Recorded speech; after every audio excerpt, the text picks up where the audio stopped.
Hello, mech fans, and welcome to the Valhalla Club. Grab a Fusionaire and join us as we talk Battletech and the latest happenings around the Colorado Battletech community.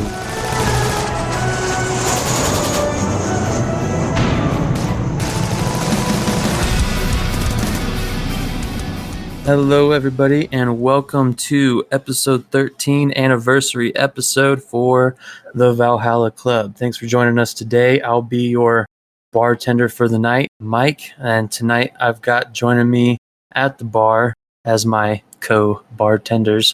We got Ben, Matt, Dave, and maybe sometime soon, because he's always late to clock in, John.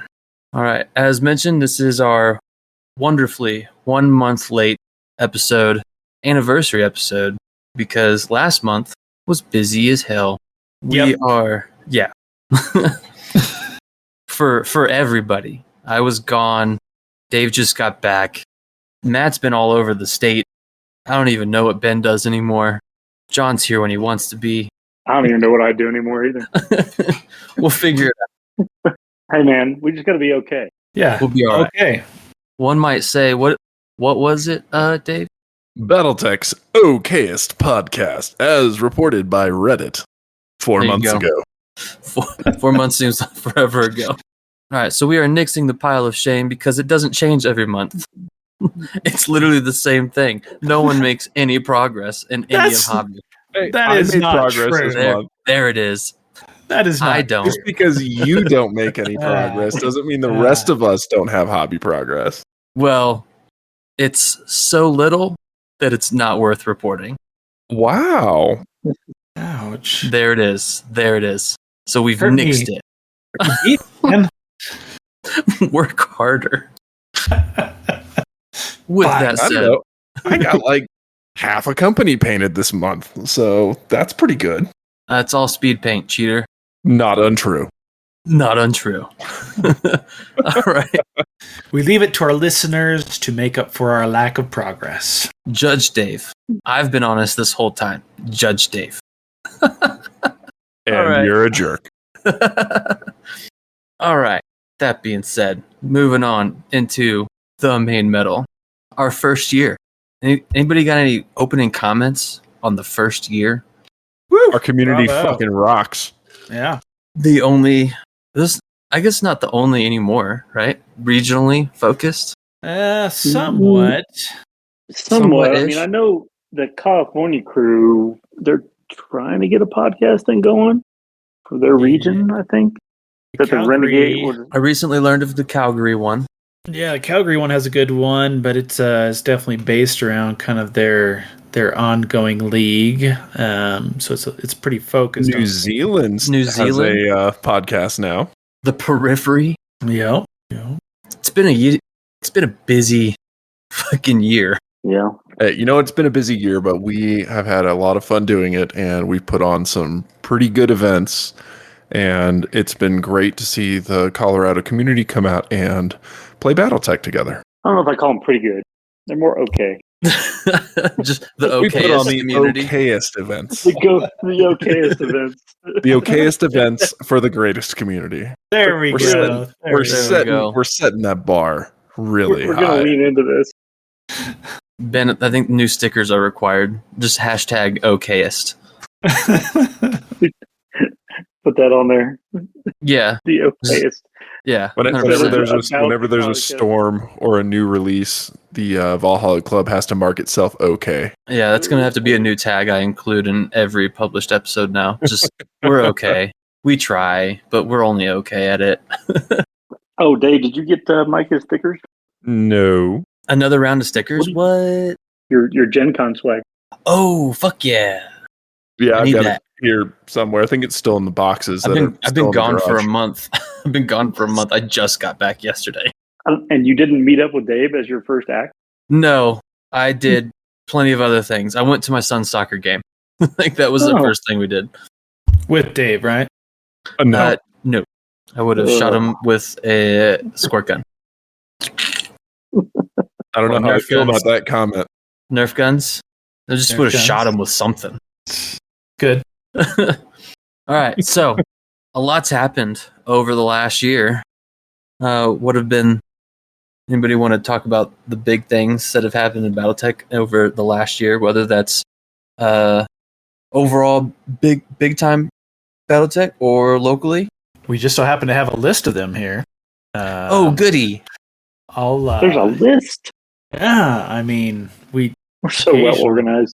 Occasionally put together some sort of document for each episode. Obviously, the big one is the Kickstarter. I mean, completely kind of announced and gone through. And now closed.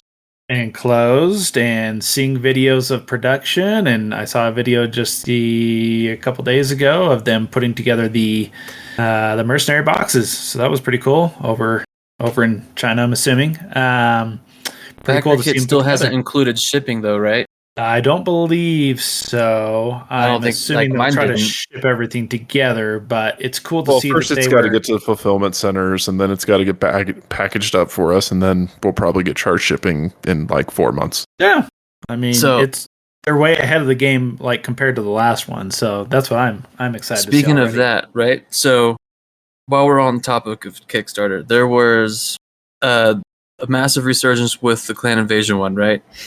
And so we've gotten a lot of new players that did not back Clan Invasion. They came in after the fact, and they've never done a Kickstarter before. And now the Mercenaries Kickstarter is the first one they've ever backed. What words of wisdom and advice do we have for brand new Kickstarter backers that have never done it before and are patiently or impatiently waiting for their Mercenaries fulfillment? Give it at least 6 months.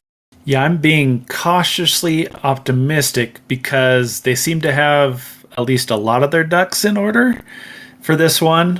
And it's not in the middle, getting stuck in the middle of COVID and Chinese New Year and ships running into the sides of canals and stuff like that, at least yet. So cautiously optimistic that it at least fulfills on time. So that's what I would say. The initial estimate was what, June 24? I think that's probably reasonable. Yeah. I think that's what's on the Kickstarter now. Is fulfillment is estimated at June 24. Yeah. And for those individuals that have moved or plan to move before fulfillment happens, fret not. You can update your address after the fact. So don't panic. I know that a lot of the Colorado players have mentioned to me that they are very excited for some vehicles. So I'm very I bought way excited. too many of those. A lot, yeah. Vehicles, that's got me stoked. Also, let's get all the long toms out there. Boo. All right. Kickstarter. Locally, we've had Genghis Khan and Tacticon both run or put on by, was it Gamer Girl Games? In the Denver, Aurora-ish area. Correct. And they are very excited for next year. We just had, what was it, Tacticon? Last month? Yep. That was pretty dope. I wasn't able to attend because real life things. But Megatech, that was huge in every form of the way. Literally. Yeah, the pictures looked amazing. They were. I wish I had been able to go, but like you, I was busy. I had to go to drill and, be a soldier. Yeah. But yeah, they're like, 1 foot tall mechs, 3D printed, painted, and on a giant foam, was it like foam hex map thing? It was pretty cool. It looked dope. Yeah. Great for intro events. It was really awesome. cool that they did both the classic and the Alpha Strike. Yeah, it seemed to work out really well. Capture both sides of the audience that are interested. Yeah, that was pretty awesome. Hopefully, well, I don't know if I'll get to go next year. More real life things are going to happen. All right. January was the first ever BattleTech events, plural, at LVO. That was exciting. I know it's not local, but that was a big happening in BattleTech within the first year of this podcast. As far as total or proportion of people that attended the Las Vegas Open, Colorado definitely had the largest percentage of people there. So it was semi-local. It was like, making it our own home field advantage by taking our fans, our crew. So. To the point, I don't know. We all played at least one other Colorado person, I think. Yeah. This is true. Like, that's how many Colorado folks showed up and showed out at LVO. I mean, that was always guaranteed with Ben and Gideon in, within a 100-mile radius of any event it's going to happen. So definitely become our standard con pairings. Yeah, it's not a 350 event if the two of you don't actually face off. Well, hey, if we get enough people that are interested in going to Gen Con, maybe we do something similar to what the Wolfnet guys do, and we just rent out a house and just pile as many people in there as we can. It sounded more like a warehouse from the episode. It was definitely a converted warehouse. So you just everyone in the warehouse get a cot, show up, let's have fun. Yeah, it was a pretty crazy living accommodations. Like we just need to get some barrack hookups here. We could really pack them in. We'll just rent four U-Haul vans, and we'll just park them together in the parking lot and just go with it there. Gross. But that does not sound fun at all. No, it doesn't. LVO, on the other hand, was much more fun. It was a blast to meet a lot of the content creators out there and a lot of the crew from around the country, especially people from out in California and stuff. A lot of fun with the Alpha Strike and some classics thrown in. So LVO was definitely awesome. Yeah, it was my first con experience. I think even Wolfnet talked about it. I think somebody else talking about how if there was an entry point to a convention, what would be the most beginner friendly or the easiest way to ease into conventions, and LVO was listed as that. But it was really cool meeting all the people that I had talked to on Discord over the last year, listened to through Spotify podcasts, this, that, and the other. It was a grand old time, and I'll be going back because it's probably the only one I'll get to next year because of real life. So, but aside because you're abandoning us, yeah, you're abandoning your community. I'm going to a happier place. Gonna make a whole new community. A whole new community. Got to start fresh. But it's not a dead scene in Alaska, so it exists already. So me and Rick are gonna blow it the fuck up, man. Because I'm taking Rick with me. Or actually, I think he gets there before I do. I don't know. Well, he's flying a helicopter there, probably. So yeah, I gotta drive. It's gonna take so much longer for me to get there. Speaking of JLTV or something. Speaking of Rick, what's next on the list, Mike? Next on the list, we started Dip the Tip, courtesy of Rick and his grandiose ideas. Typically held on Wednesdays on the Discord, on the Valhalla Club Discord. Join, bullshit, talk, hang out while we paint. It's a good time. Some people will be playing video games. Maybe me and Dave, because we don't actually paint.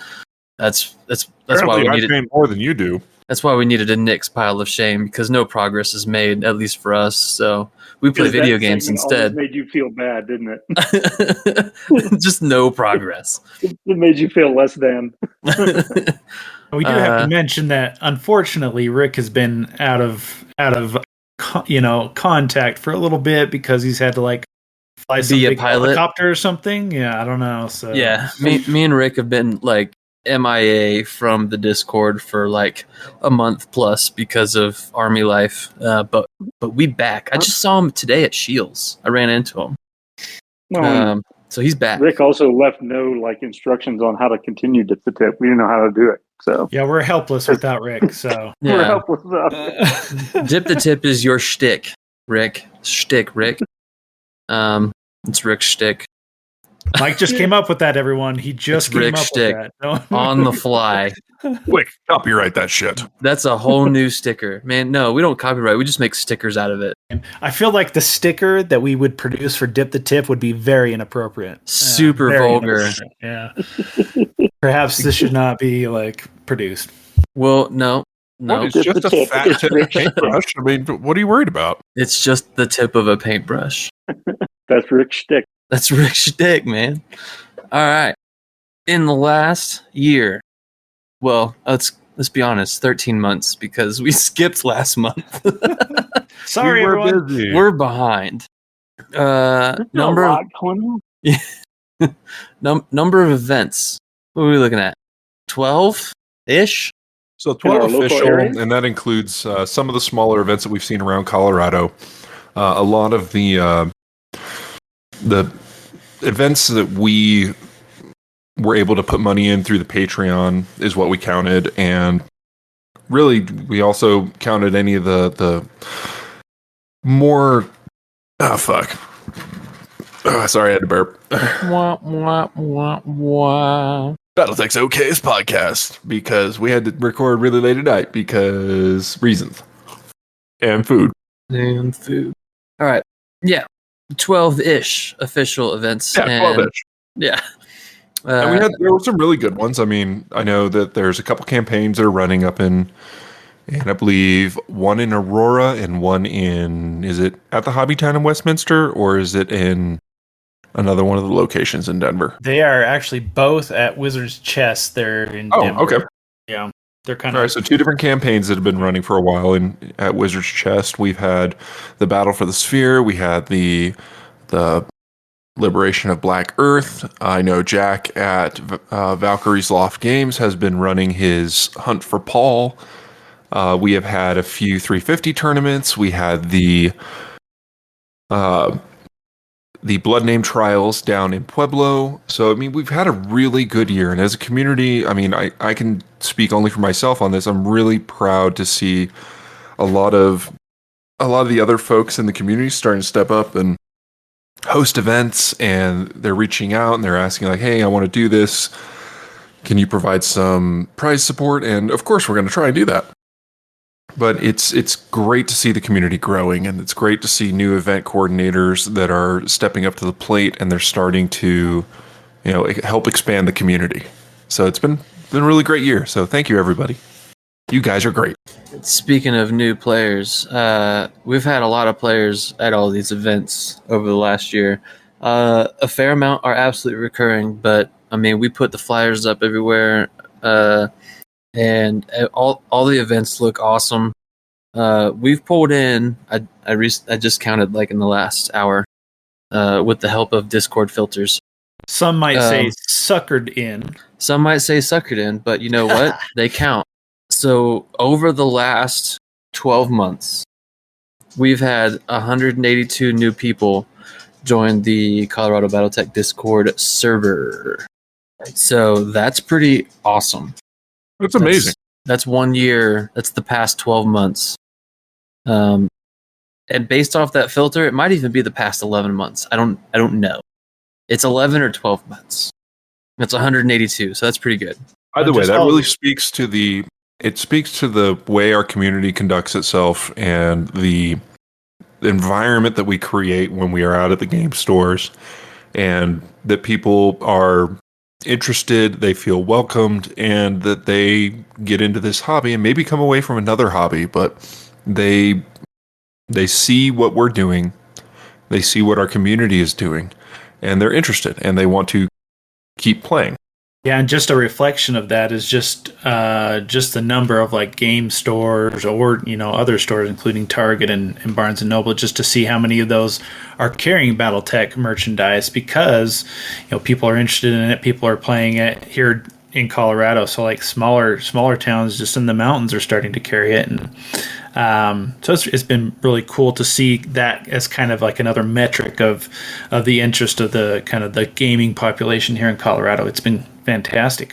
And all that, it's not because of us here on this podcast. It's because of everyone that's out at their game store playing and welcoming other players and bringing them into the community. So That is absolutely a result of the community at large. So great job, guys. You're making Battletech better and more popular in Colorado than it has ever been, and keep up the great work. We are simply 4, sometimes 5 guys just talking on a podcast that you have taken the time to listen to, but all the groundwork is going to you guys. What he said. Shout out. Beat that shout out. No, it's been an awesome year. Everything's been great. I know I've had a lot of fun. The events are kid friendly. Like I brought my kiddo down to the Ill Clan Blood Trials event in Pueblo, and he had a great time. So, and I know, like hearing other people talk about their other gaming communities, if I had brought a child that had never really played, especially in an event, to one of their type of events, he would not have walked away with a smile on his face. Because he almost didn't. He almost didn't, but he did. He did. And that says something. So, but yeah, the Colorado community, I think, is one of the largest, which is why we were all upset that we didn't get an official launch party, but that's in the past. We didn't win. It's whatever. Mike's not bitter about it at all. I wouldn't have even been here for it, but I wanted it for y'all. Well, and I think we're also one of the more connected kind of Battletech communities out there across the world, because you hear of other people that are like, oh, I'd love to play in this area, and then once they put it out there, they find that there are people that play down in their basement or something by themselves.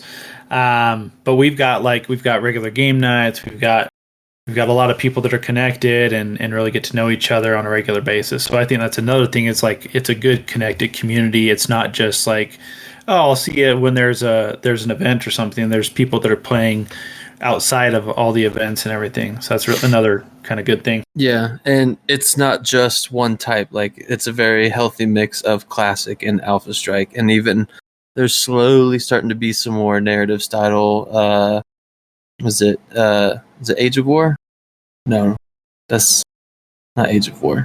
What is it?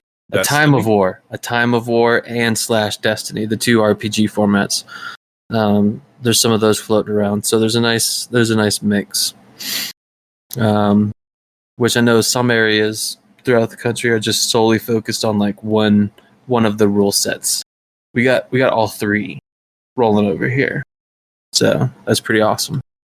All right. As for a podcast itself, over the last year, since episode 1,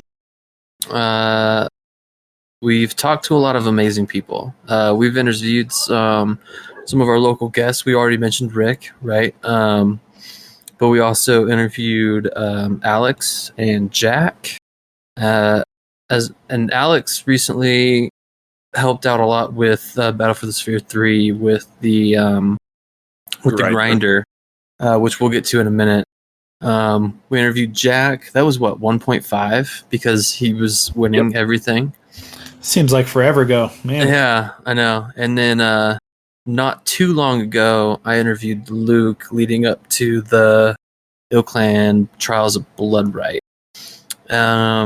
But also, we've had some pretty awesome non-local guests.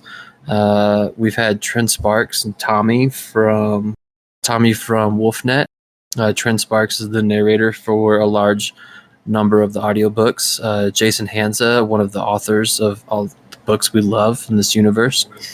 Kanan Hill of Mechs and Men joined us on the interview with Mr. Hansa. That was a lot of fun. Charles Gideon, as well as Aaron and Andrew Kroll from Wolfnet. Charles may be in Wolfnet, but he's ours. More one of ours. He's ours. He's in Colorado, like he lives here. We loan him to Wolfnet. Yeah, he's been officially adopted. They just don't know it yet. We just need to play a trial for possession at Gen Con. Yeah, but what if you lose, man? Well, then we haven't lost anything. Oh, what? He's still here. Charles is still local to us. Damn, dude. In the trial of possession, we owned him. I don't know if you. I don't know if that came out the way you meant it to. An I don't think that's how that works. That doesn't really know how the clans work. I'm just using words at this point. Damn, he's gonna fight you for that. You know He what? can try. As long as he leaves his stupid just twos at home, I'll be fine. Oh no, he's gonna bring a whole lance of them. What a fun list of guests we've had. It's been great. It's been It's been a very very packed year, and we ain't stopping. All right, so what are we looking for the way forward? I get first and foremost from me, because I know we had a plan, right? And I talked about it recently on someone else's podcast.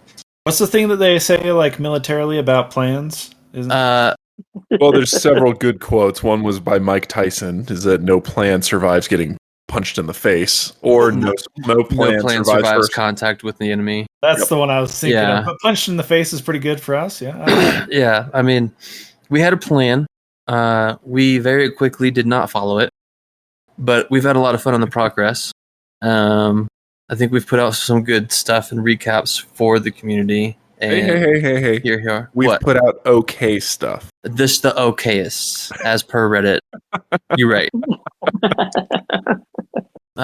But I mean, I think we've received 2 or 3 emails in the last year to the podcast email. But yeah, like what type of content do y'all want? Especially for you guys here in the Colorado community, hit us up on Discord or send us an email. We'll factor it into the scheduling because I'm going to try and. Well, the email is in the outro, but it is the Valhalla Club outlook.com.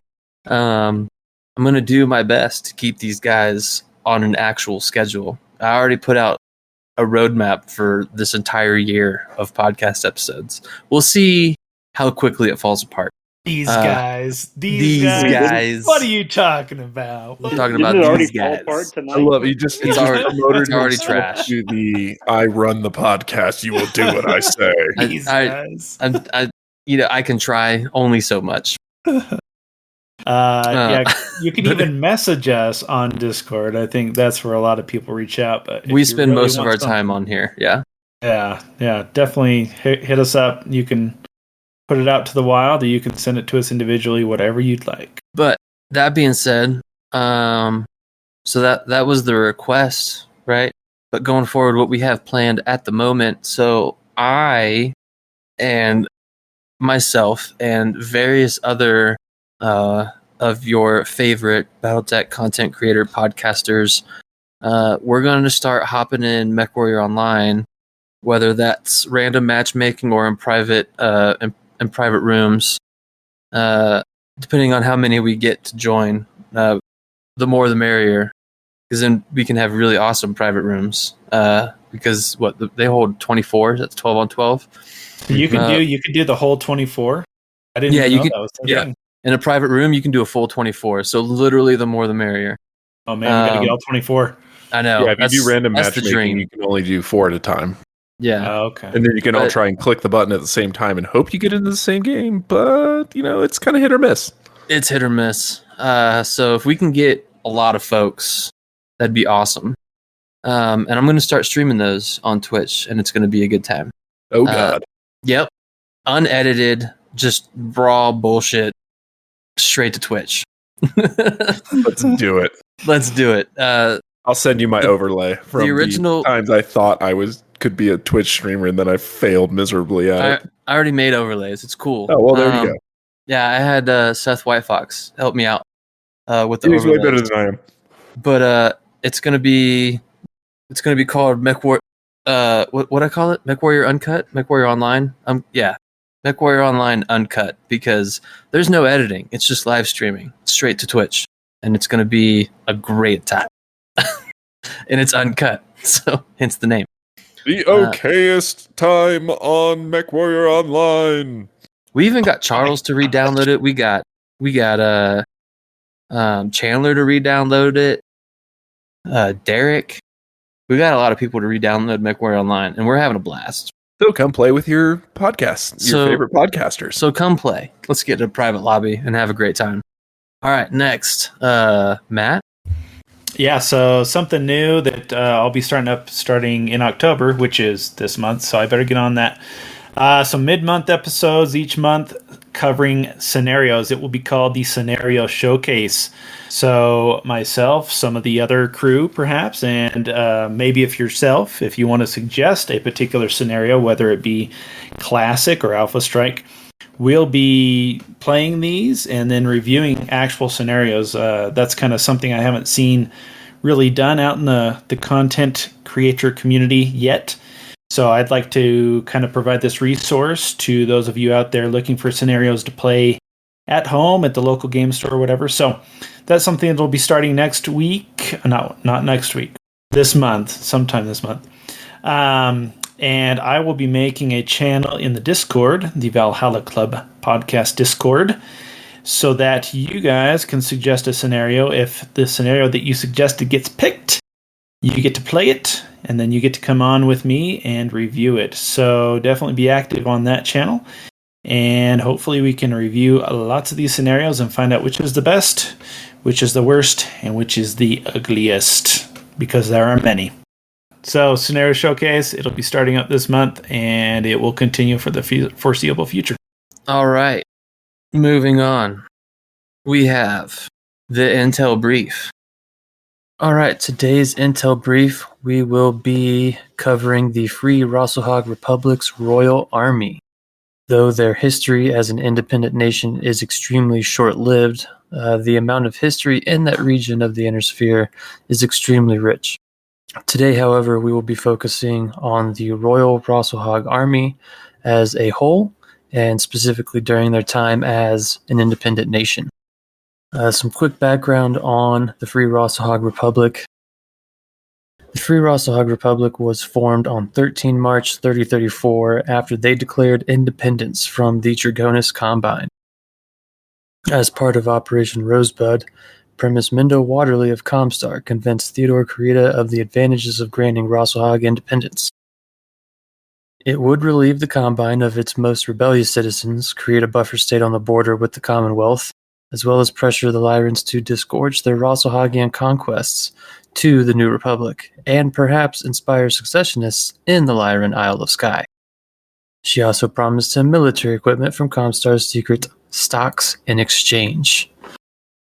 During the formation of the King's Army, the Lyran Commonwealth Armed Forces, or LCAF, assisted heavily. As a result, the overall structure and organization of the King's Army largely mirrors the LCAF. The battle mechs that populate the Rosselhog regiments are a unique mixture of equipment. This is due to their history. Due to the history of the Free Rosselhog Republic and trade agreements with their neighboring states, there's an eclectic mix of Draconis and Lyran signature mechs that are fielded in the same units. Nowhere else in the Inner Sphere would you commonly see a Zeus and Dragon battle mechs fighting in the same ranks, or see a Panther supporting a commando as it advances into battle. The King's Army has shown a remarkable level of competence, considering its short history as an active national force. Their ability to face the renegade DCMS units during the Ronin Wars, as well as their ongoing campaign against raiders and periphery pirates, has forged them into an impressive and cohesive fighting force.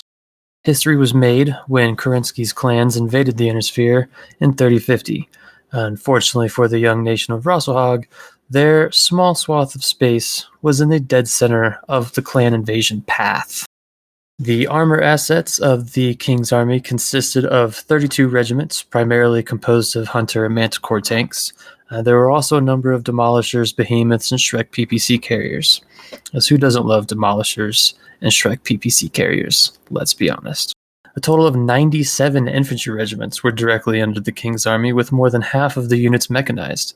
The primary troop carrier for mechanized infantry was the hovercraft, making this force fairly mobile in nature and capable of relatively fast response in response to battlefield conditions. The Royal Rosselhog Army had 15 battle mech regiments. The Dracones had 4 regiments. They were heavy mech regiments, and they were primarily defending capital worlds. The Freemen had 3 regiments. They were a medium battle mech regiment, and they were essentially like a jack of all trades. essentially used as like QRF. The Hussars had 3 regiments.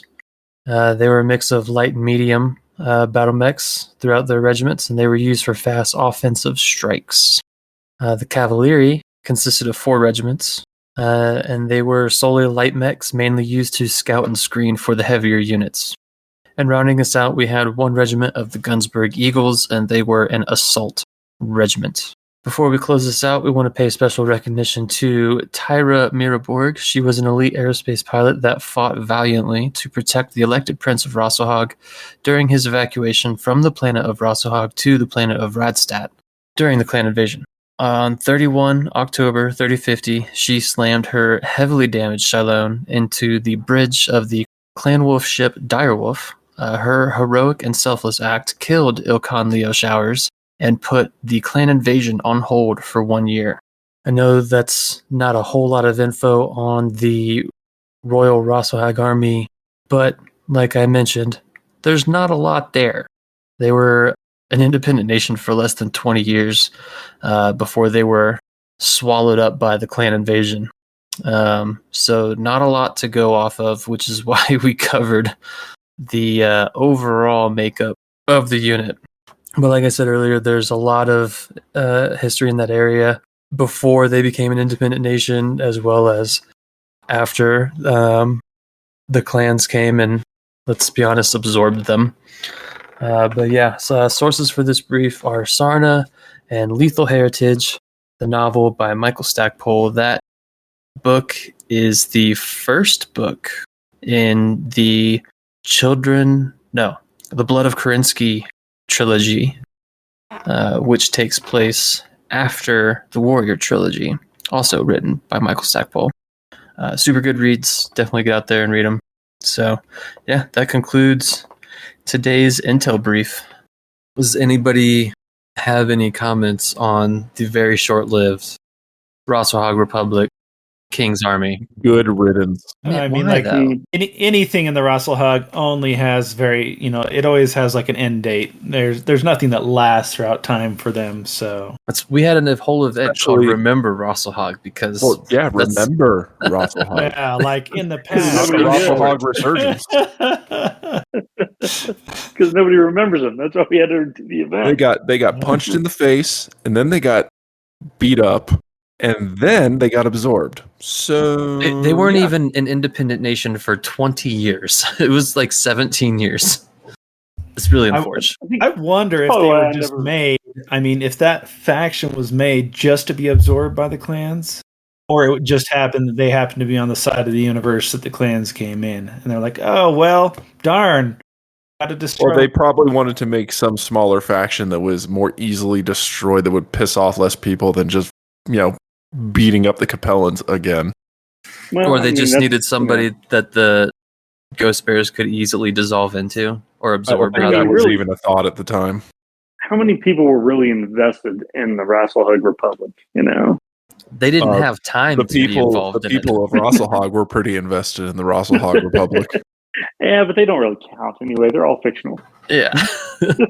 They're all Ghost Bears now. Yeah. Somebody had to do it. Somebody had Rick to come back on to give his opinions. Yeah, he's a fan. He's like what? The one and only? They're few and far between. There's a couple, but that's it. At least you can be more proud of being a Rosselhog Republic fan than you can of being a Capellan fan. That's true. You can be more proud of that. I think in this community it takes balls to be a Capellan fan. That's true. Yeah, it does. You got to go for it all the way, or else, yeah. And some do. I mean, they're on the rise in the Ill Clan era. They are poised to be the next thing that Clan Wolf jacks up. Bro, Clan Wolf's hurting like big time. They are struggle bussing. We'll see. We shall see. All right, but that is the quick overview of the Free Rosselhog Republic's King's Army. And that's just during their stint as an independent nation, as short-lived as it was, because actual history in that region of the sphere is much, much larger. But yeah.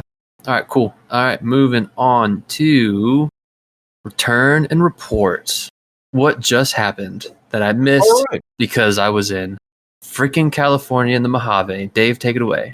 All right, so just a couple weeks ago, we have... Wait, was it last week? Not even a couple weeks ago, dude. Yeah, literally 1 weekend ago. Yep. All right, so last weekend, we had the Battle for the Sphere 3. It's kind of our annual event that we've been putting on for the last 3 years. First year, we had it in Castle Rock. The second year, we split it into 2 locations, one at Hobbytown, Westminster, and the other at Gamers Haven in Colorado Springs.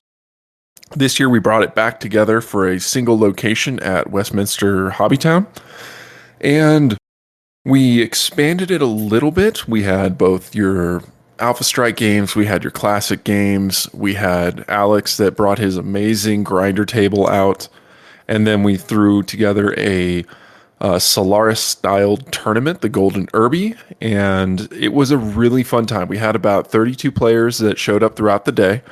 13 people participated in the Golden Irby tournament, and we also had a visit from Thunderhead Studios creator, and he brought a bunch of goodies for everybody. And he brought a full set of his Hex Tech Wave 1 and Wave 2, so we got to give that away, which was fantastic. We had a bunch of 3D printed minis that we gave away, a ton of official stuff that we gave away. We had maps from Tukiyid. We had a couple Alpha Strike boxes that we cracked open and gave away the minis from. We had the Alpha Strike counters packs, which we gave both of the counters packs away, and then we gave the guts of the 2 Alpha Strike box sets away as kind of a pseudo second counter. So we gave away essentially 4 counters packs. I would say overall, the most popular thing at the event was definitely the grinders table. That was full all day. Everybody was having a great time. The Golden Irby tournament was a lot of fun.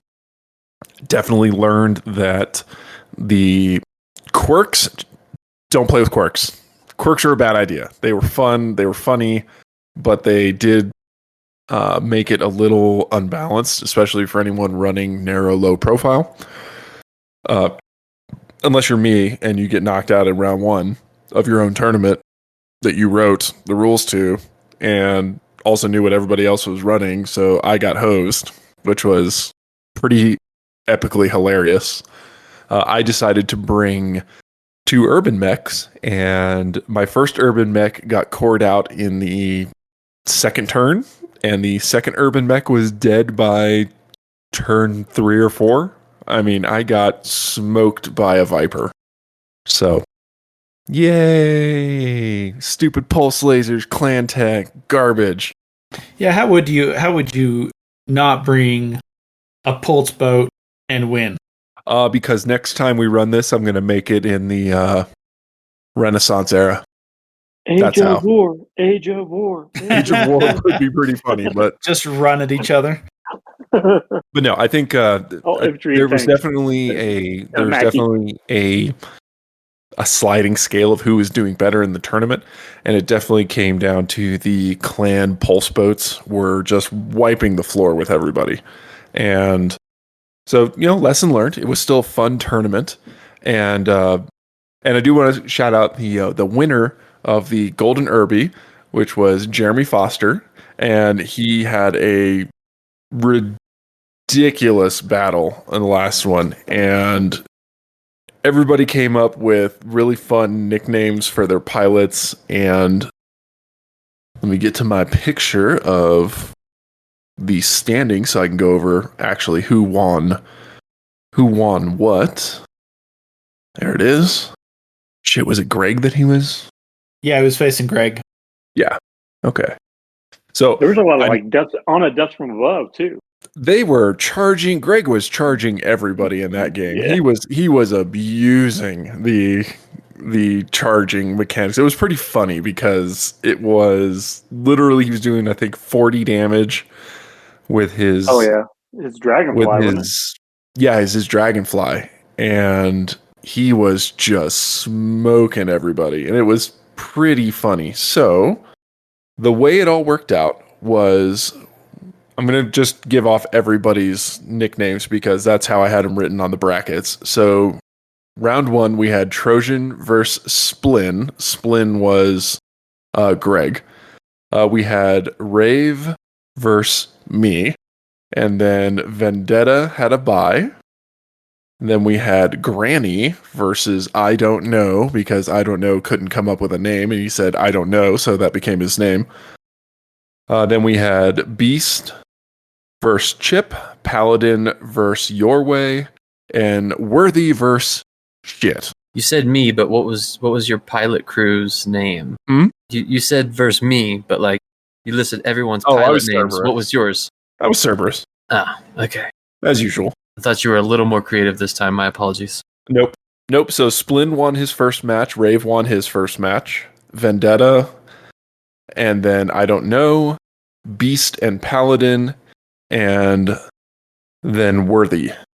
So in round 2, we had Splin versus Rave, and Splin won that one. And my phone just closed the picture because it's stupid. In game 2 of round 2, it was Vendetta versus I Don't Know. Vendetta came out ahead. In game 3 was Beast versus Paladin.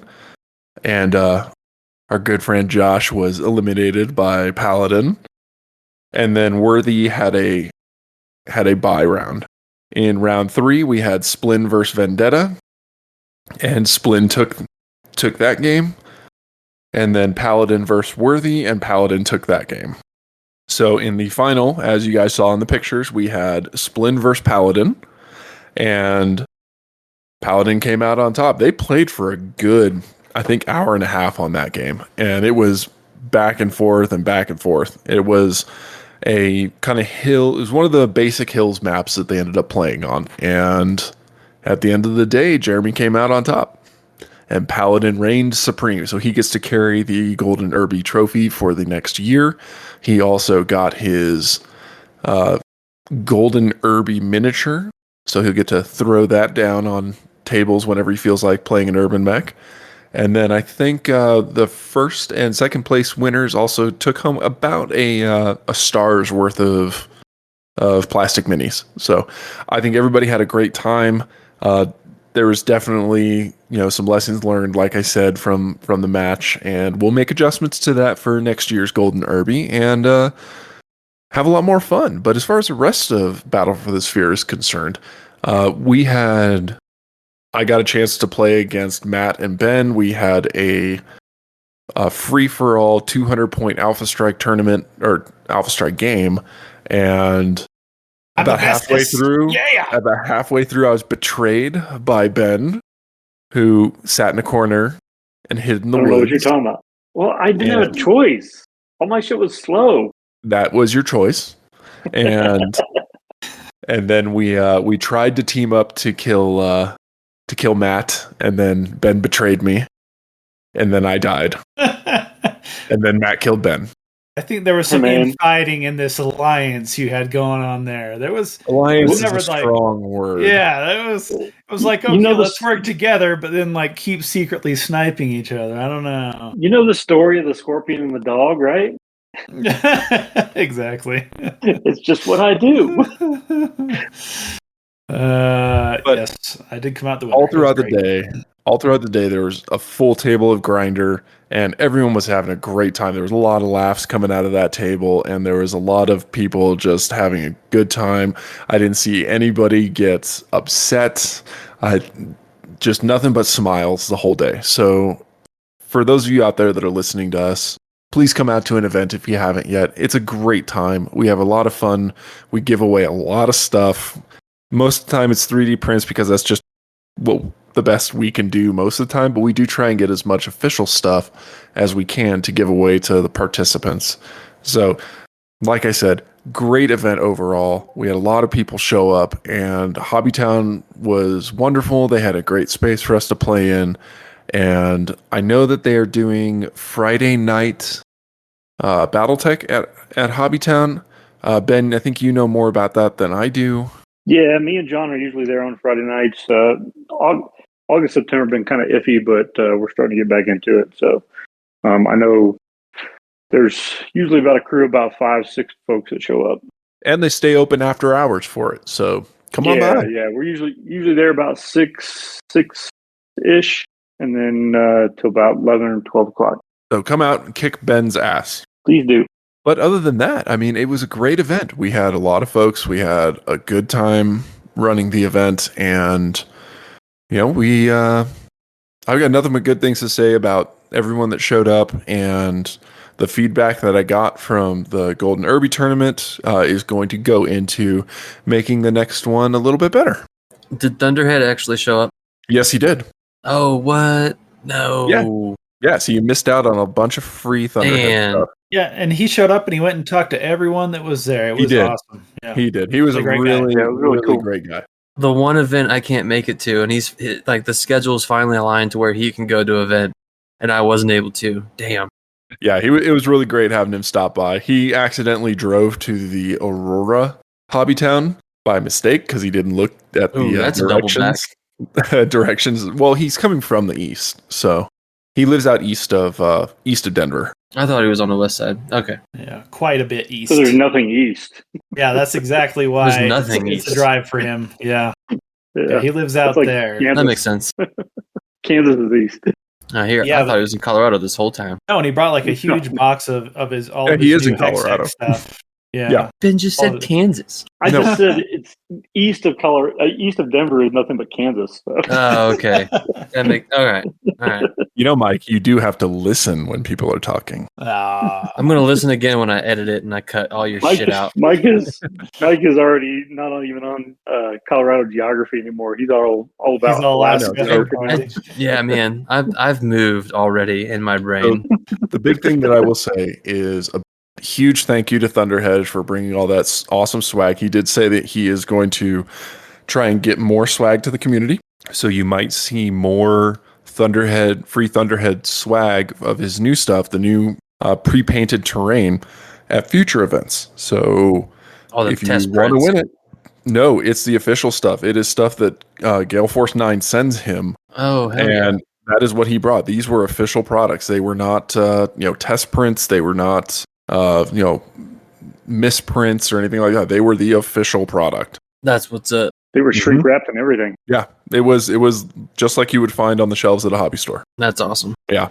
So, and a big thanks to Alex for bringing his grinder setup, because I know that thing is a challenge to move around. It's got a lot of pieces to it. It's a beautiful table, but it's a bit of a haul to get it going. Yeah, I've played in 3 or 4 of his grinder matches so far, even like just locally on like pickup days. It's a lot of fun. The power-ups this time, that was new. And he had a bunch of fun certificates that he gave to people. Oh hell Let me see if I can find them. Hold on. I know I have them in my my favorite was the Leroy Jenkins Award. That was great. So we had the Battle for the Sphere 3 Super Serious Grinder Arena Awards. We had the Leroy Jenkins Award. Own Team Mech Destroyed in the Most Hilarious Fashion. We had the Survived Until the End and Actually Made It to the Bar for that Timbicky Dark Beer. Smooth Operator. The Pilot. That pilot really racked up some kills. And all of these, by the way, were signed by the venerable Tuck Buckford, which is a character from one of the first campaigns that we started way back in the day.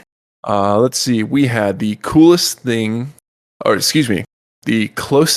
to a dream team we will see today. Outstanding performance across all 3 mechs. And the final award that he gave out was the Undeserved Kill Award. And that was the definitely stole that kill and has a 99% chance of getting jumped in the hangar afterwards. So those were the awards that Alex came up with and brought to add a little bit of flavor to the event. And it was great. Those are all very valid awards, especially for that style of arena. No, that's awesome. All right. No, it was great. And we're looking forward to throwing the next one next year. And we are going to focus a little more on Tacticon and Genghis Khan, so that we can bring some of these events to some of the convention scene here in Colorado. So, we can't let we can't let Megatech be the only super cool event there. It is pretty cool, but the grinder is super dope. All right, moving on. Return and report Tacticon Matt. What? Yeah, because I was the one that got to go. Tacticon happened in Aurora. Oh, let's see. The beginning of September? I can't remember. End of August? First week. Something like that. It was the weekend before school started for my kids. That's all I remember. So yeah, myself and my two boys drove up to Tacticon there in Aurora.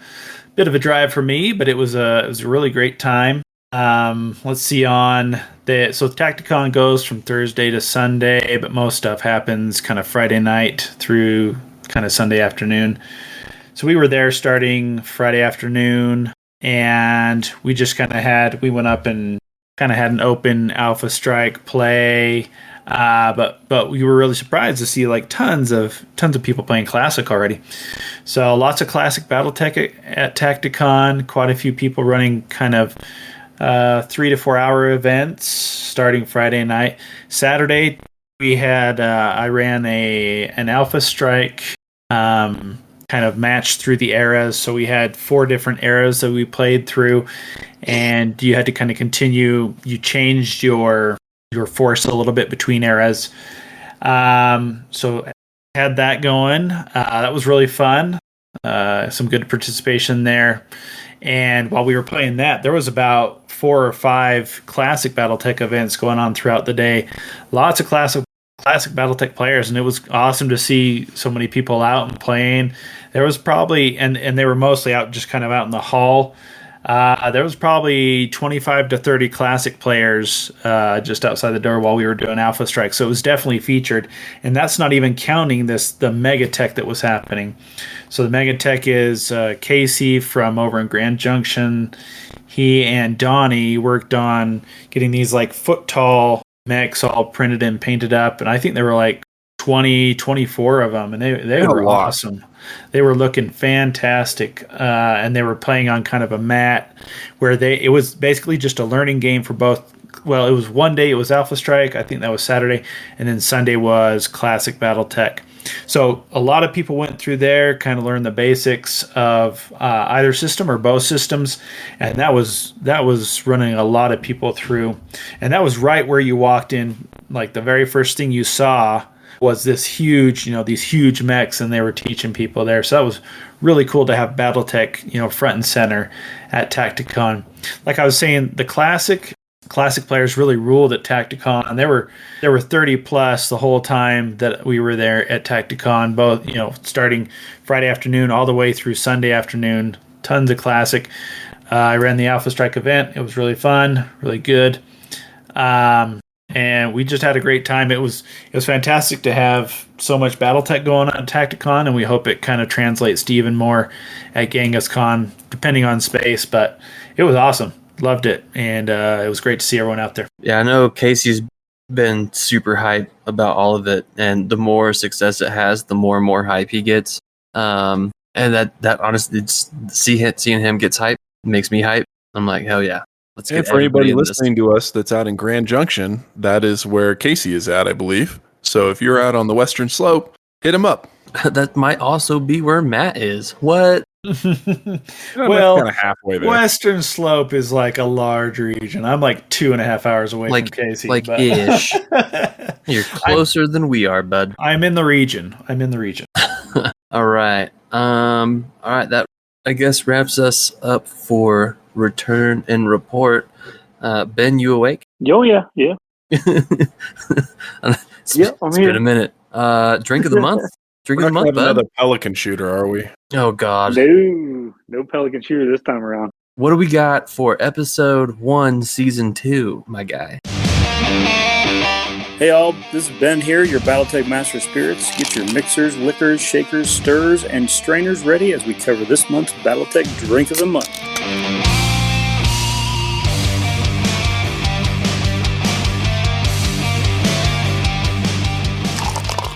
So this month's Drink of the Month is the okayest drink. It would be.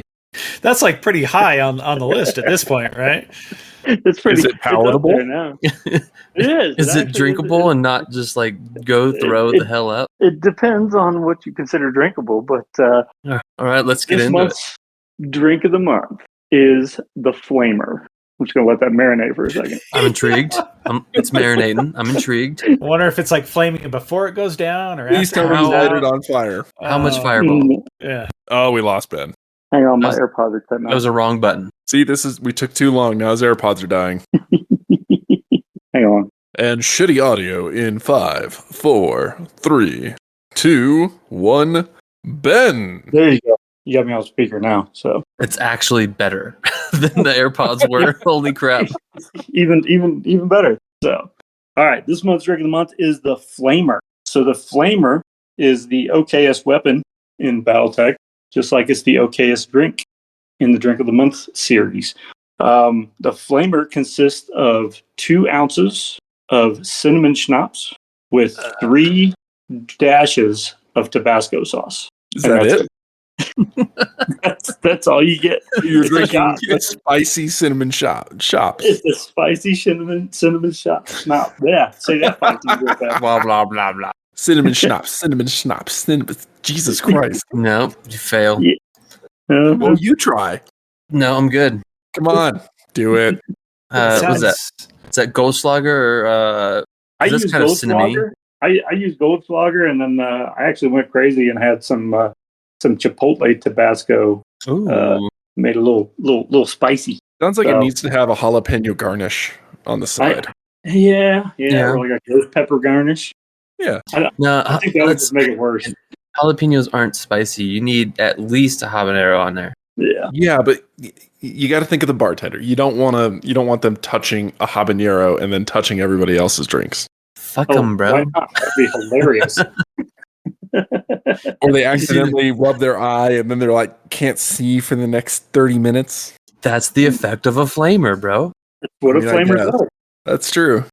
Sets things on fire. Maybe Especially some fireball instead of some Goldschlager. I don't know. Ooh, that might not be too well. Fire for the I can flamer. see the Gen do Con it. shenanigans happening already. Maybe you do an ounce of fireball and an ounce of Goldschlager. No, Mix. mix them. There you go. Mm. You know, this might be one that doesn't actually need changed That's true. I mean, because it's just a shot. It's not a cocktail. yeah. You it's know not a what, cocktail. guys? You know what we need to do for the future is we need to have Ben come up with all 12 of his like drinks of the month for the next year, and then we need to get together one weekend and try them. That's Like- gross. Well, I'm not saying drink the whole thing. I'm just saying thought for try them. Season 2, we were going to try and remake some of these into better versions. Yeah, because was it like go through the full original list? Well, it would make Yeah. a pretty good video if we just did the season 1 drinks. Oh God, Uh, As the designated driver, I feel sorry for you. I don't know. We might be riding in your car, so there's so much I feel vomit. sorry for all of us. And the guy that details your car.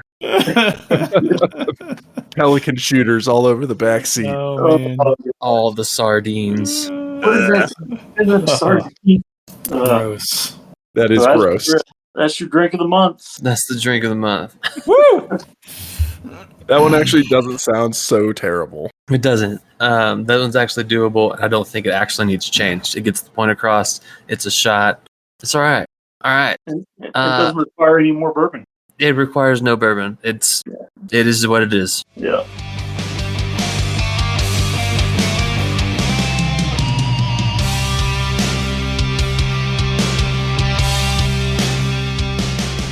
All right. Upcoming action.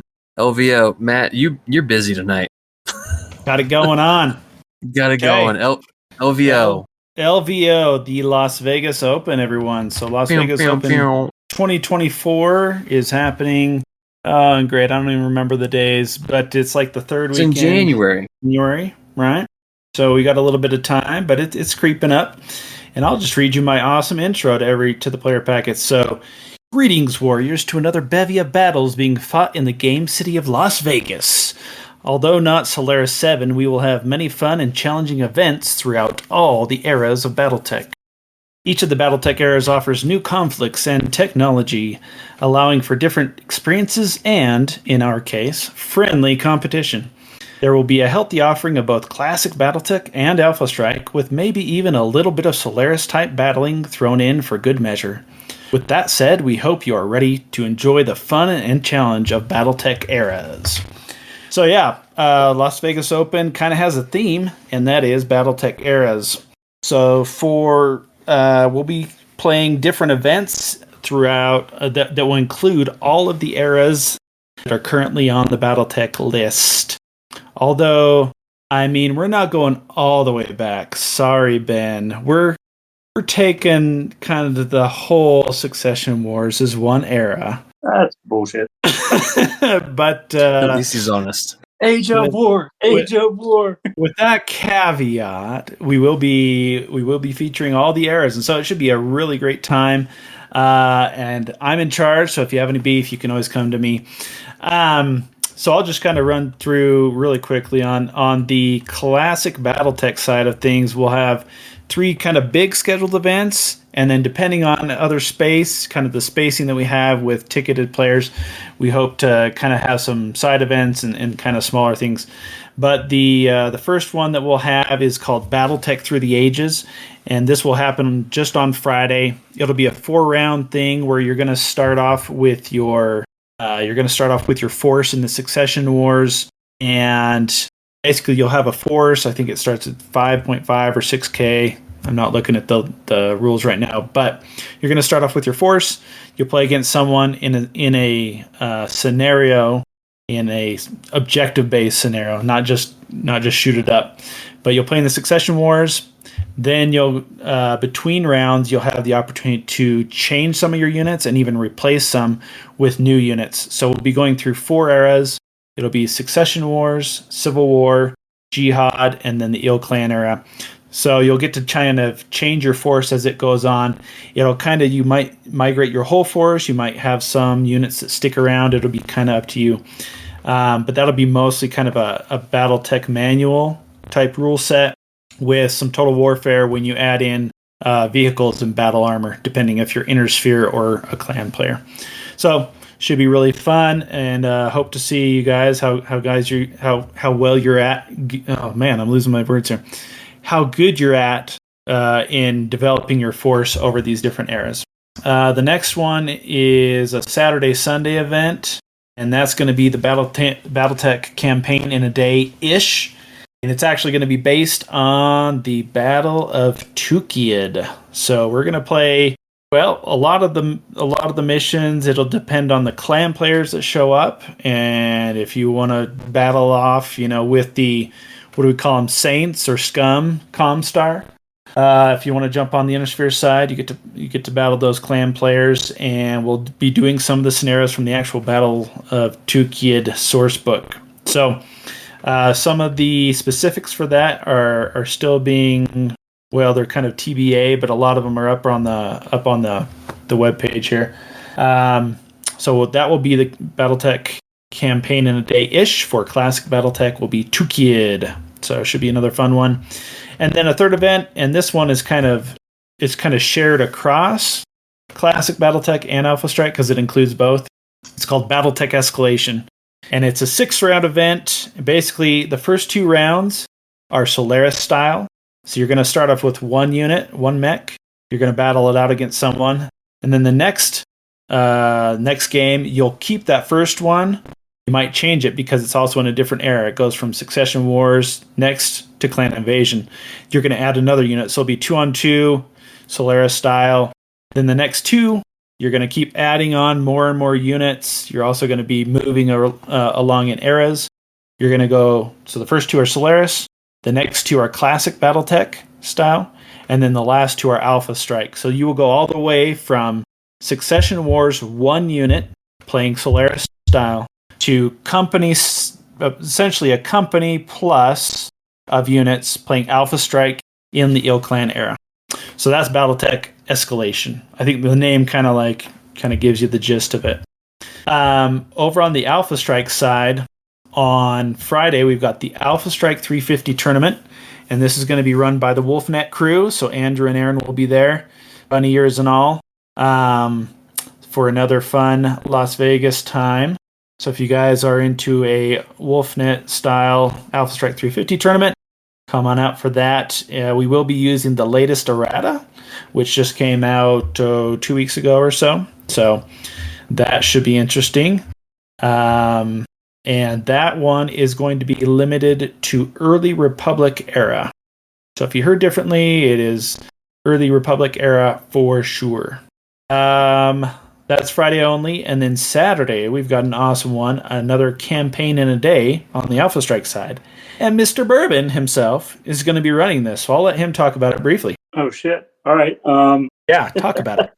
So the campaign of the day on Saturday is going to be based on Turning Point's Helm. All the minis will be provided. All the terrain will be provided. You just have to show up, and we're going to attempt to run through all 5 scenarios in one day. But depending on how many players we have, we may run the final scenario on Sunday morning. So we're still working out the details on that piece of it. But we're going to have all of the Grey Death Legion and the House Merrick units fighting it out in Alpha Strike style. So. And for those that don't know what a turning points is, Ben, you want to throw them a nice little summary? So a turning point, there's a couple of different versions of turning points, but it's basically a scenario set that gives you a brief history of what battle took place that was a turning point in, a house area or in the inner sphere in general. And it gives you a list of scenarios that you can play to flesh out a campaign. And we will be running this in the Succession Wars era with Alpha Strike. So it should be pretty interesting. I am looking forward to it. It should be a blast. And you get to do a whole campaign in a day. And this is the campaign from essentially one of the novels. And remind me which novel that is, Ben. It was Price of Glory, the Helm Memory Core battle. There we go. So if you have been listening to of Mechs and Men recently, and they finished that whole series up, well, this is from the 3rd book in that series. So should be pretty cool, and you can jump in and I think jump out, Ben. Remind me if I say anything wrong here. The idea. Okay. And you don't have to bring anything, you just have to come play. And it should be cool to kind of jump in to that scenario. And then we also have Battletech Escalation kind of listed on the Alpha Strike side as well, because it has both classic and Alpha Strike components. So the way that LVO is working this time for LVO 2024 for Battletech, you can either buy an Alpha Strike ticket or you can buy a classic Battletech ticket. And each of those is broken up into 2 series. You can buy a ticket for either of those for the whole weekend. I think the Alpha Strike one is $70. The classic Battletech is $60. And that's your ticket you get to choose whatever events you want to do within those. Or you can choose to do just the Friday only events. If you're going to be doing something else at LVO and you only have Friday open, you're more than welcome to just do the Friday events. And those, I believe they're just essentially half of that weekend ticket. But there will be a lot of content creators there. I know of a fair amount of podcasters that will be there. We had a blast the last LVO, and we'd love to see new faces, but also the faces that we saw last time. So yeah, definitely come on out to LVO and have a great time. And if you have any questions, feel free to email or message me on Discord, the Northman, Matt, or if you do get a ticket, then you just need to let me know which of the events that you wanna do.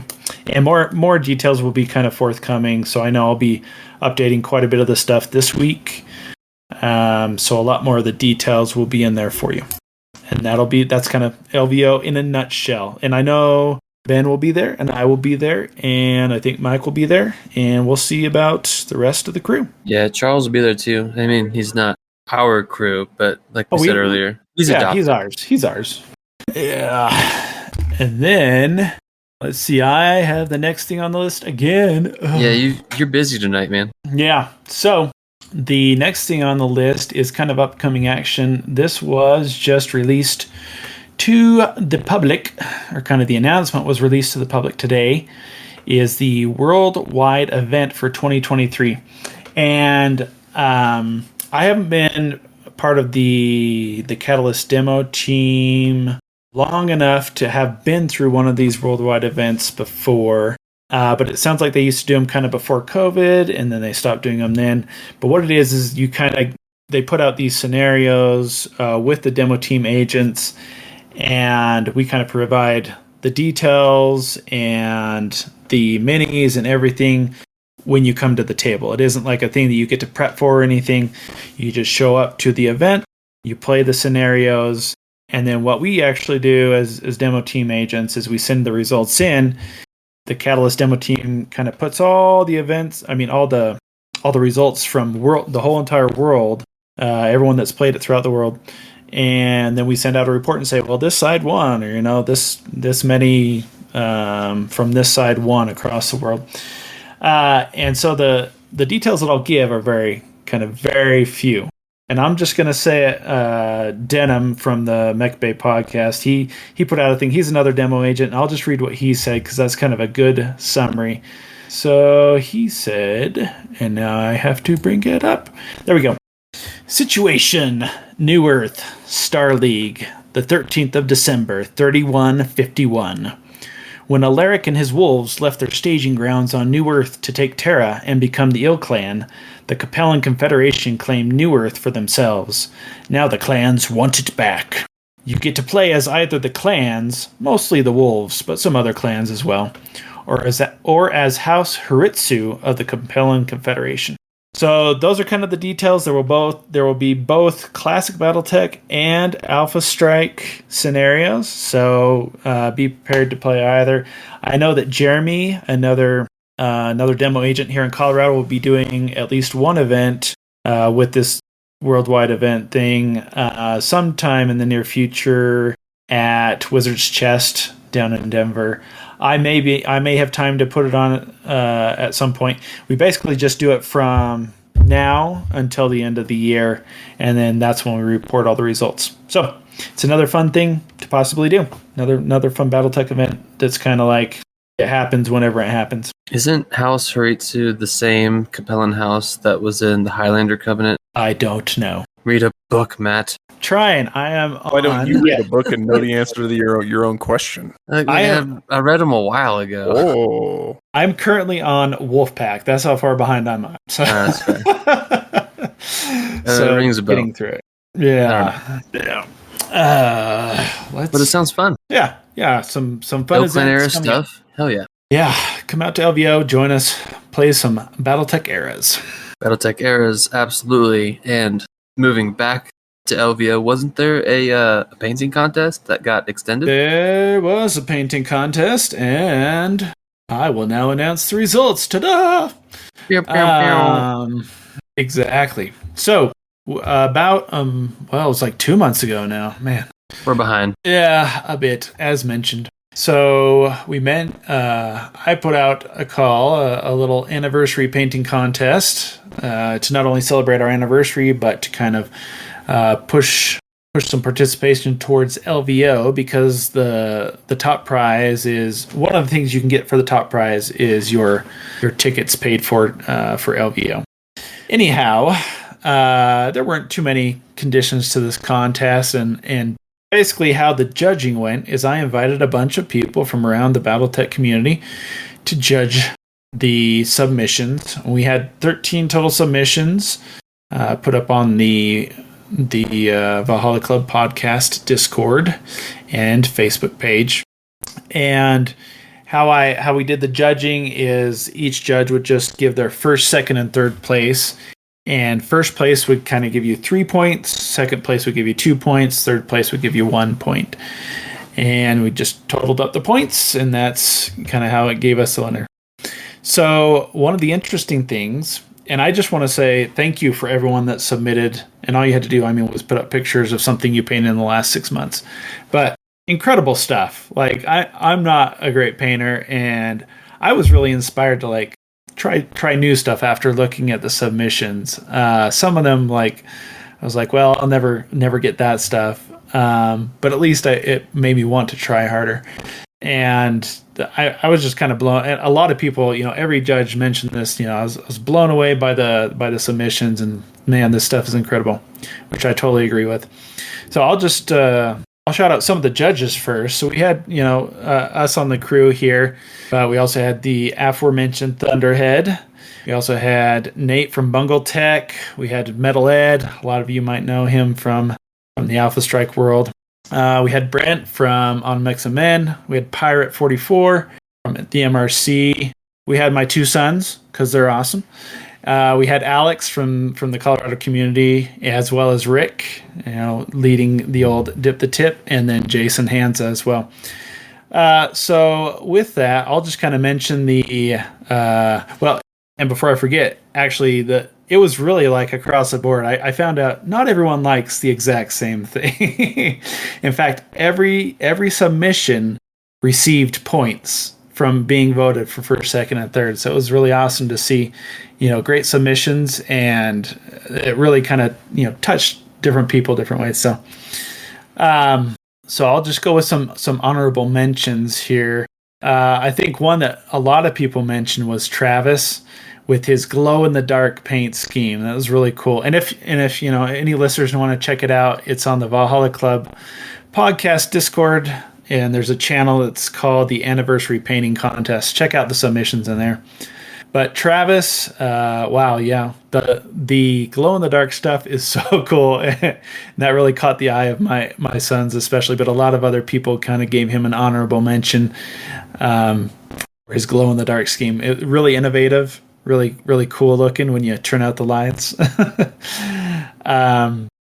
A couple other honorable mentions as well. Valor B for a really cool paint scheme, and it just looked really real, were some of the comments that I got, very kind of like it was real life, right?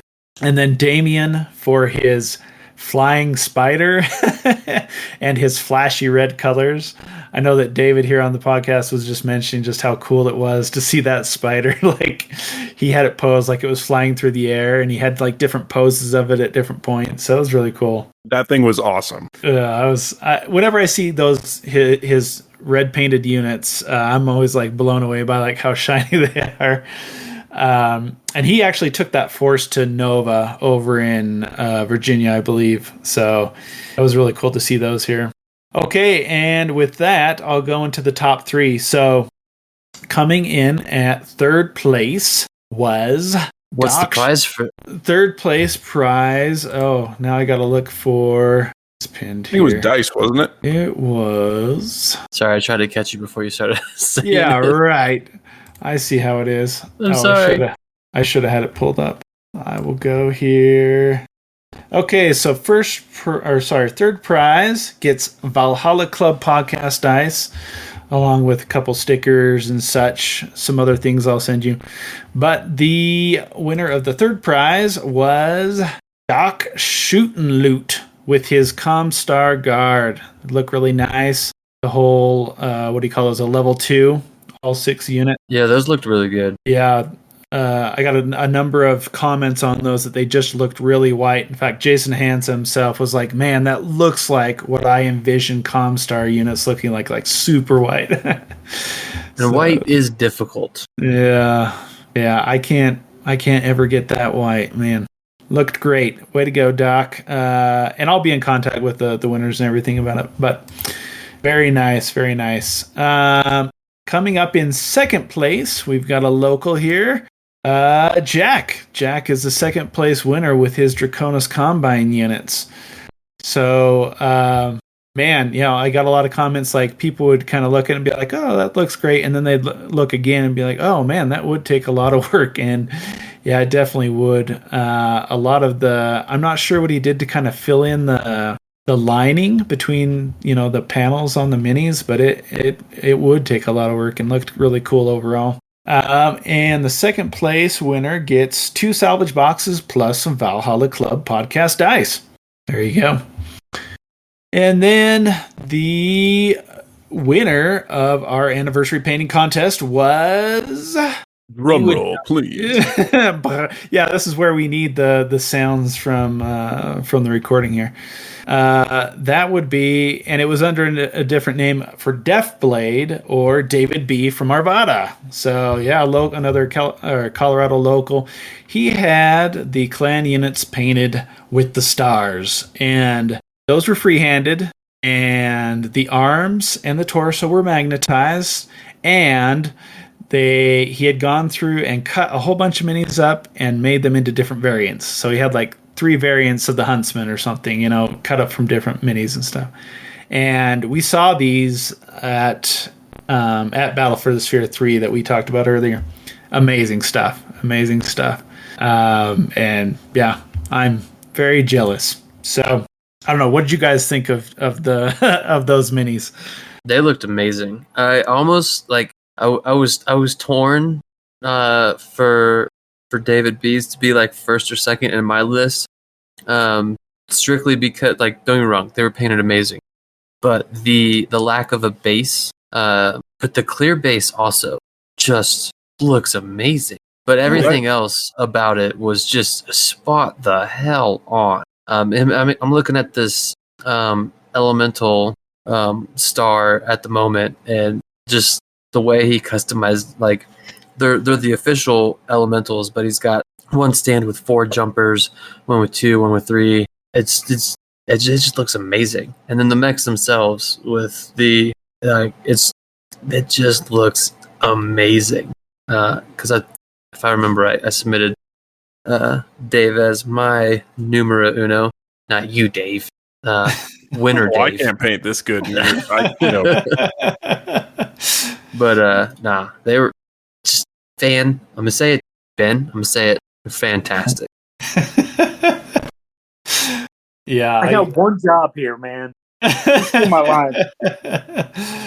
Yeah, I mean, he's generally a classic BattleTech player, and so the clear on the battle mats really works well. And I like absolutely. And yeah. I get why the clear basis has that draw to it.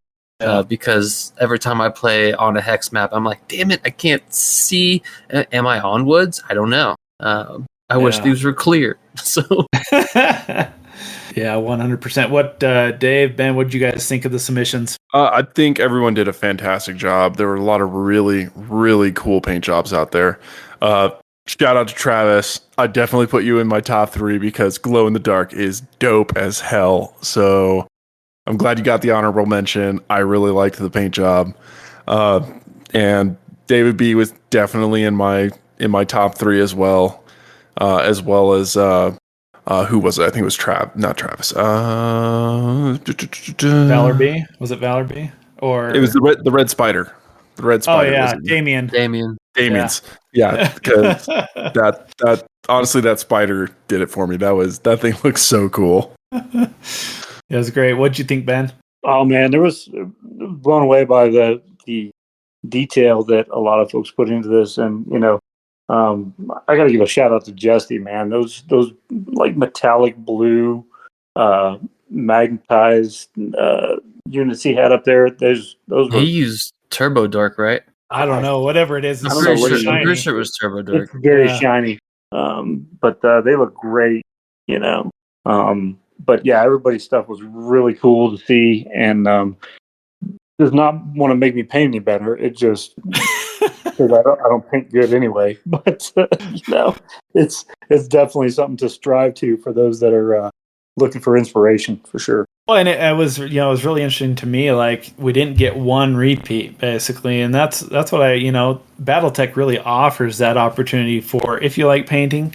There's so much you can do with it. It's not all the same, even though often there's a lot of green out on the table. But man, just all the submissions we got all had their own flair and different things, and a lot of the judges kind of gave me some specific feedback on each ones or whatever. Some really great stuff. So I'll pass that on to everyone that had the submissions. But I just wanted to say thank you to all the submitters. Really great, and we hope to do something like this again, sometime soon. So keep on painting, and we'll get in contact with the winners. Thanks a lot, guys. All right, and that should bring us on out to the shout outs. Ben, what you got? Skip me, go to somebody else. Okay. That brings us. He's the dude like sitting behind the menu at the restaurant. No. I'll go last. I'm not ready. Are you ready to order yet? Everyone else has ordered. Are you ready yet? No, we'll circle back. Matt.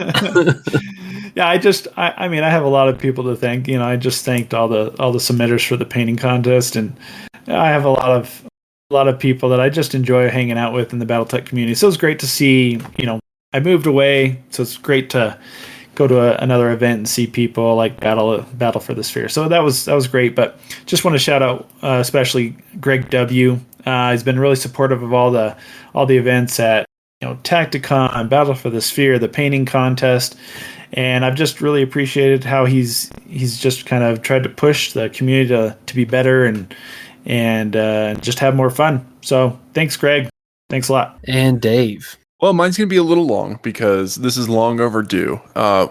As we said in our outro, we have a Patreon that supports prize support for all of our local events. So I just want to take a moment to actually thank everyone by name who has contributed to the Patreon, so that just because you guys are the ones that are making a lot of this possible.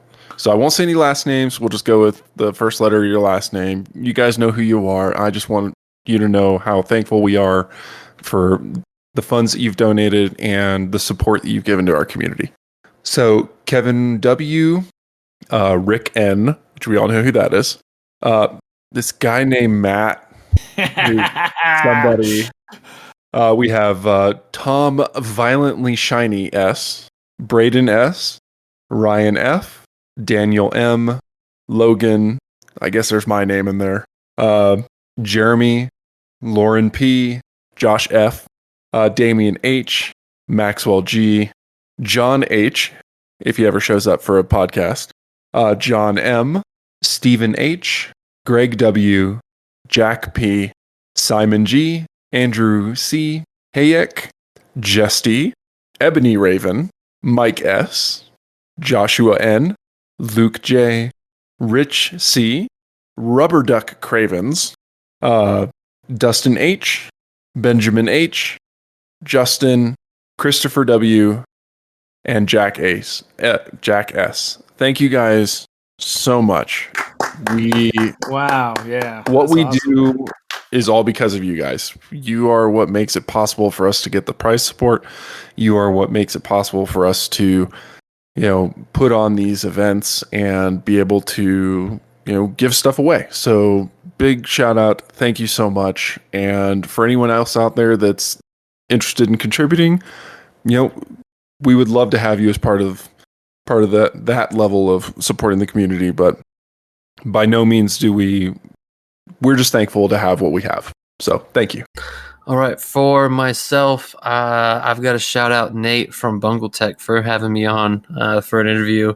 It was a lot of fun. Go ahead, check that out. It dropped, a week-ish ago, last week of September. It's episode 10 of BungleTech. He interviewed, was it 12? 12 total. A lot of folks. There's a lot of folks from throughout the BattleTech podcasting community, and I drew the lucky straw, I guess, because these guys suck. But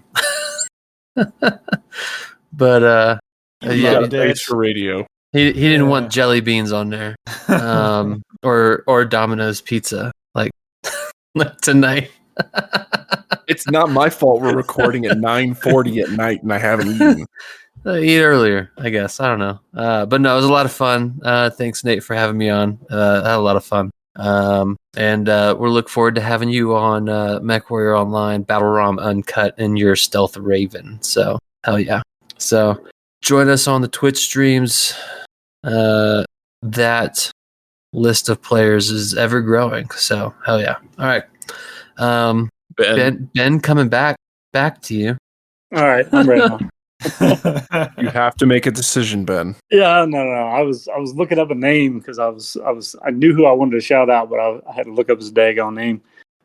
So my shout out goes to Chris Eichert, who is in the process of trying to build a community in Thornton out here at Do-Gooder Games. So he's going to be trying to run games on Tuesday nights at Do-Gooder Games. So if you get a chance, swing by there and you're in the area and give him a shout out. So I just saw a post that he made on the Facebook group. That's right, because he was looking to put together some Northern Denver folks.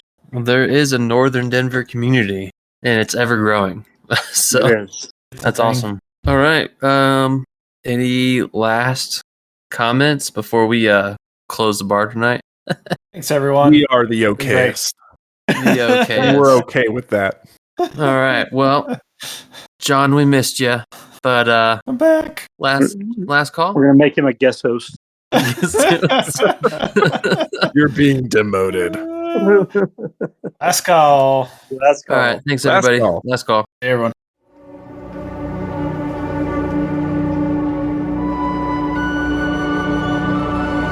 Thanks for joining us today in the Valhalla Club.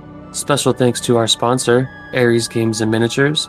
Ares is the premier online retailer for all your BattleTech needs. You can contact us at thevalhallaclub@outlook.com. If you are in Colorado, please join your local community group on Facebook and Discord. If you are able to help support your local Colorado BattleTech community, subscribe on Patreon to Colorado BattleTech. This Patreon account is used to supply prize support for local events and assist in venue costs. Links for the Valhalla Club Discord, the Colorado BattleTech Patreon, and Facebook group are in the show notes. Until next time, mech fans.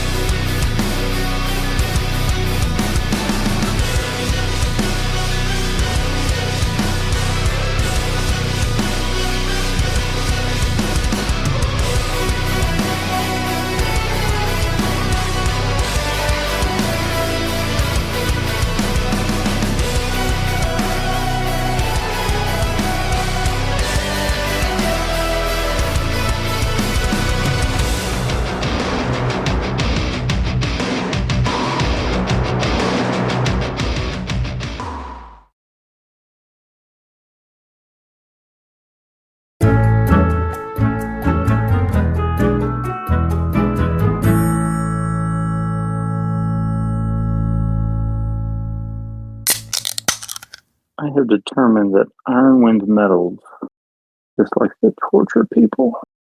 What are you trying to build?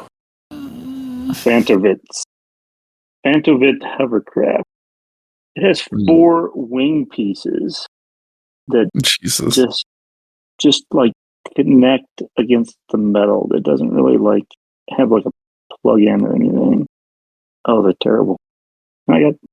Each 4 wing pieces per mini, plus 2 machine guns, plus a missile launcher. Internationally acclaimed as the most okayest BattleTech podcast. When you think of BattleTech and you think of okay, you think of the Valhalla Club. When you think of Panthers and Jenners, you think Valhalla Club. Oh, man. Oh, shit. Wrong podcast. Fuck.